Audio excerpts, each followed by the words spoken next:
Orúkọ mi ni Olóyè Waheed Muraina tí mo jẹ́ àgbà Akin Baṣọ̀run ilẹ̀ Yorùbá. Mo kí gbogbo ẹlẹ́sìn Mùsùlùmí, mo kí gbogbo ẹlẹ́sìn Kìrìsìtẹ́nì torí ẹni tí ọdún bá bá láyé, gbogbo wa náà ni ọlọ́dún, wípé a kú ọdún, a kú ìyèdún, àṣèyí ṣàmọ́dún. Ọlọ́run ò ní ṣe léyìí ní ọdún kan kí ó ta máa lò nílé ayé. Àìmọye ọdún Ọlọ́run Elédùmarè á fi fún wa láti lò nílé ayé. Lágbára Ọlọ́run, mo kí bàbá wa pírẹsidẹ́ǹtì wa ọlọ́lá jùlọ Bọ́lá Ahmed Tinubu àtọwọn gọ́vùnà wọn àtọwọn kọmíṣánná wọn títí lọ dé ilégbìmọ̀ aṣòfin tàgbà àti ilégbìmọ̀ aṣòfin kékeré káàkiri gbogbo àwọn gọ́vùnà wa pé àṣeyíṣẹ́ míì hùn. Pàtàkì jùlọ ọdún iléyá ni wípé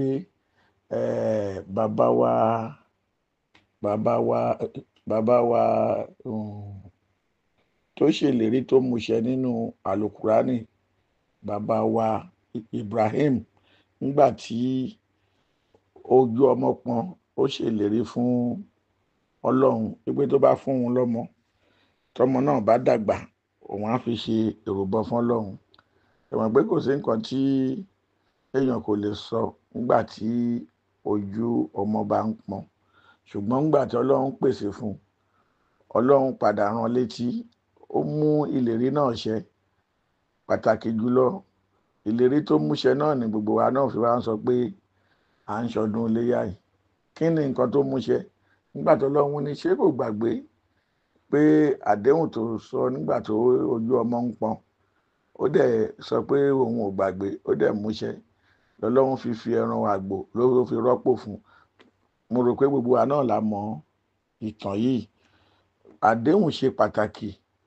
Olóṣèlú tó bá kàmpé fún aráàlú, gbogbo ohun tó bá náà ń fẹ́ ṣe, bí ò bá lè ṣe tán, ó yẹ ká rí pa díẹ̀ lára ohun tó sọ, torí pé àdéhùn ó ṣe pàtàkì. Àdéhùn ṣe pàtàkì láàárín ìlú, láàárín ẹgbẹ́, láàárín àwùjọ, kí àwa aráàlú náà, àdéhùn tiwa náà ni fún ìjọba pé a máa ṣàtìlẹ́yìn fún wọn, a máa sanwó orí, a dẹ̀ máa bá wọn fọwọ́sowọ́pọ̀ fún ìdàgbàsókè ìlú.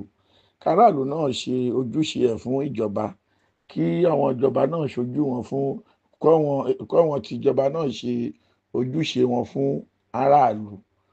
Àdéhùn ṣe pàtàkì. Bàbá wa Ibrahim, ó ṣàdéhùn pẹ̀lú Ọlọ́run Elédùmarè, ó dẹ̀ múṣẹ. Àdéhùn ṣe pàtàkì. Ọlọ́run á ran gbogbo ẹ̀yin ìjọba wa lọ́wọ́. Ẹ lè máa mú àdéhùn tẹ́ bá ṣe, ẹ lè máa múṣẹ fún aráàlú. Mo tó ń fàkókò yìí kí bàbá wa ọba Adéyẹyè Ẹniìtàn Ògúnwùsì, olórí ọba aládé, kábíyèsí o, torí gbogbo Ilé Ifẹ̀ ó ti kún. Èní ni wọ́n ń ṣe ọdún Ifá òkè Ìtàṣẹ̀ lókè nílé Ifẹ̀. Gbogbo Ilé Ifẹ̀ ti kún. Ọlọ́run ò ní ṣe léyìí ní àṣemọ́. Ọ̀wọ́n onílẹ̀ á gbé gbogbo wa lágbára Ọlọ́run. A ò ní dààmú, wàhálà dààmú ò ní dé bẹ́ẹ̀ nìkankan nínú wa. Mo kí bàbá wa takuntakun, kábíyèsí ọba Adéyẹyè Ẹniìtàn Ògúnwùsì, pé wọ́n kú àgbà, wọ́n kú sùúrù. Ọ̀pá tẹ fi ń da ilẹ̀ Yorùbá, tẹ fi ń darí wa nílẹ̀ Yorùbá ní gbogbo Áfíríkà kò ní ṣẹ́, torí iṣẹ́ wọn ní oṣù kárẹ̀pẹ̀tẹ̀ kò rẹrù àgbà. Ìgbà tẹ ti dépò wọn baba ńlá yín, òun lèkú ti ń ké bí eku, lẹyẹ ti ń ké bí ẹyẹ. Ọmọ ènìyàn náà kò ṣaláì fọhùn bọ́mọ ènìyàn. Lágbára Ọlọ́run, àṣẹ kò ní kú mọ́ yín lọ́wọ́ òun, àṣẹ kò ní kú mọ́ yín lẹ́nu. Ẹ bá ń lọ báyìí, màmá dé ni. Ẹni bá ní kẹ́ má bọ̀lẹ̀ ò ní dé bá. Mo ṣe kábíyèsí fún ọba wa Adéyẹyè Ògúnwùsì lẹ́ẹ̀kan sí pé kábíyèsí o, àwọn alálẹ̀ tó ti ń bá yín ṣe, ọ̀hún ní padà lẹ́yìn yín. Mo dẹ̀ kí ọba wa Ọ̀wọ̀ Adé Aláàfin tìlú Ọ̀yọ́ wípé àkọ́kọ́ ṣe ọdún iléyá wọn látìgbà tán ti gorí ìtẹ́ baba ńlá wọn rè. Ení lẹ̀fẹ̀ léyìí kà lágbára Ọlọ́run. Ẹ ṣàìmọye ọdún láyé, ẹ ṣe 50, ẹ ṣe 60, ẹ ṣe dórí 100 lágbára ọlọ́run. Àìmọye ọdún lẹ máa ṣe, àlàáfíà pípé òun lẹ fi jẹ ọba nílùú Ọ̀yọ́, àlàáfíà pípé lẹ fi jọba nílẹ̀ Yorùbá lágbára ọlọ́run. Àlàáfíà pípé báyìí lọ́lọ́run máa bá yín. Àlàáfíà pípé náà ọlọ́run kò ní bàjẹ́, ọgbọ́n orí yín kò ní kúrú. Mo ń fi àkókò yìí rọ ọba wa Ọwọ́adé wípé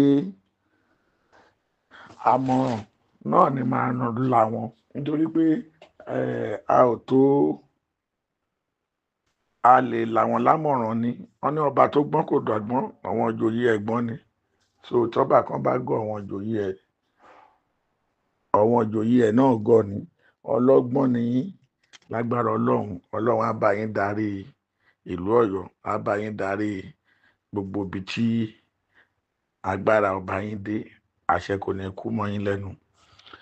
Bí inú yín ṣe rí lẹ́yìn ṣe fi fùwà lẹ fi lọ sí Ìwó. Ṣé bí ẹ lọ sí Kúta, a rí bí ọba wa Olókùta ṣe gbà yín lálejò. Ẹ lọ sí ìlú Ìwó. Ohun tí ọba Olúwo Rashidi Olúwo, ọ̀rọ̀ tó sọ ó kù díẹ̀ káàtó, torí ìtẹ́ Aláàfin, ìtẹ́ ọba ńlá ni nílẹ̀ Yorùbá. Tá bá mú Ọọ̀ni Ilé Ifẹ̀, Aláàfin ló tún tẹ̀lé. Ó tàbùkù bá ilẹ̀ Yorùbá lápapọ̀ láti ní kí ọba Rashidi Olúwo máa sọ lẹ́nu wípé òun náà fẹ́ di Aláàfin Ìwó.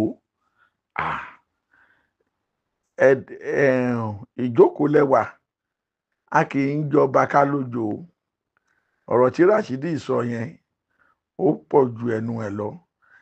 Èmi ò dẹ̀ rí ọba Rashidi Olúwo, mi ò rí bá wí, torí Odùfá tó dá ilẹ̀ Ìwó tó tẹ Ìwó dó. Ibì kan wà ńbẹ̀ tán bá kì í, ọba tán bá ṣe tutù ẹ̀ pé, ọba tí ò wọ ìpèbí tán ṣe tutù ẹ̀ pé, tó lòdì sí alálẹ̀, kò jọ míjọ wọ́nranwọ̀nran ló máa ṣe. Ipò Aláàfin ó kọjá ohun tí ẹnìkan lè fẹ́ rí fín. Gbogbo ọba ilẹ̀ Yorùbá tó bá ti tẹ̀síwájú nínú ìwà dáadáa, òun ni ọ̀rẹ́ tèmi àgbà Akin. A ò yan ẹnìkan ní pọ̀ṣìn. Ọwọ́adé ọba wa tuntun tó jẹ lọ́yọ̀ọ́ yìí, ọba wa náà ni, èèyàn wa náà ni.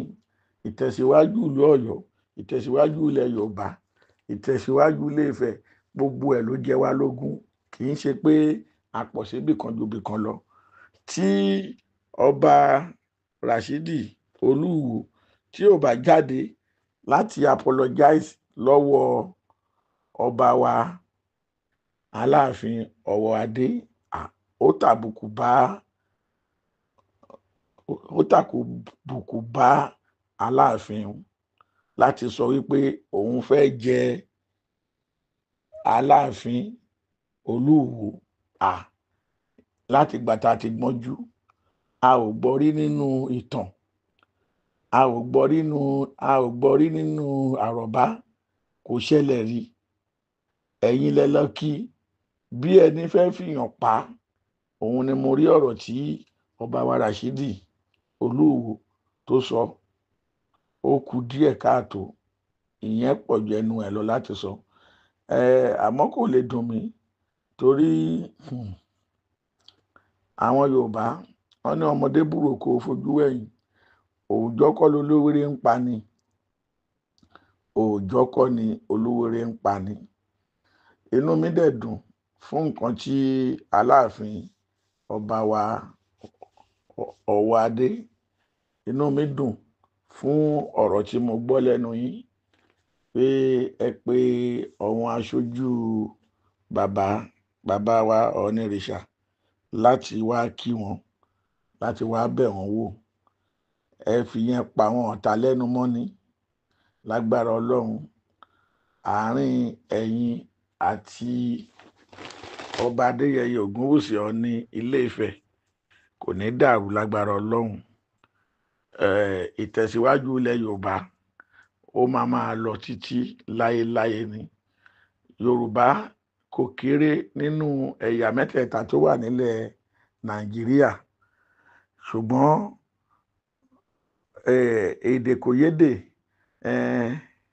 èmi lẹ̀gbọ́n ìwọ làbúrò, ọ̀rọ̀ ọ̀tàn tí ò yẹ kí tá ò bá láyé tẹ́nìkan wá torí ìfẹ́ inú ara tiẹ̀,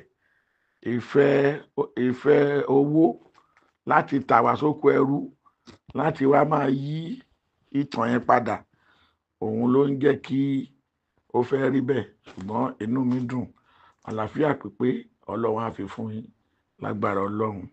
Okun ara yín ó máa dàgbà sí ni, ọgbọ́n inú yín ó máa dàgbà sí ni. Gbogbo ẹ̀yin babaláwo káàkiri orígun mẹ́rẹ̀ẹ̀rin àgbáyé, mo kí gbogbo yín pé ẹ kú ọdún, ẹ kú ìyèdún. Ifá Àgbọnmìrègùn, ọ̀wọ́n tó nílẹ̀ á tì yín lẹ́yìn, ọ̀n ní tì yín lójú lágbára Ọlọ́run. Ewé ló ń bá àṣírí ẹ̀kọ́, àṣírí ẹ̀kọ́ kò ní tú lójú ewé. Àṣírí gbogbo ẹ̀yin oníṣẹ̀ṣe káàkiri orígun mẹ́rẹ̀ẹ̀rin àgbáyé, babaláwo, àṣírí yín ò ní tú, àṣírí yín ò ní tú fún aráyé mú. Ọdọọdún ni ṣàpọ́nso, ọdọọdún lẹ ó máa wà ó, ẹ ò ní pẹ̀dín lágbára Ọlọ́run. Èmi olóyè Waheed Muraina tí mo jẹ́ Báṣọ̀run Àgbàkin ilẹ̀ Yorùbá, mo kí gbogbo àwa ẹlẹ́sìn mẹ́tẹ̀ẹ̀ta wípé a kú ọdún, a kú ìyèdún. Ọdún tó ń bọ̀ á bá wa.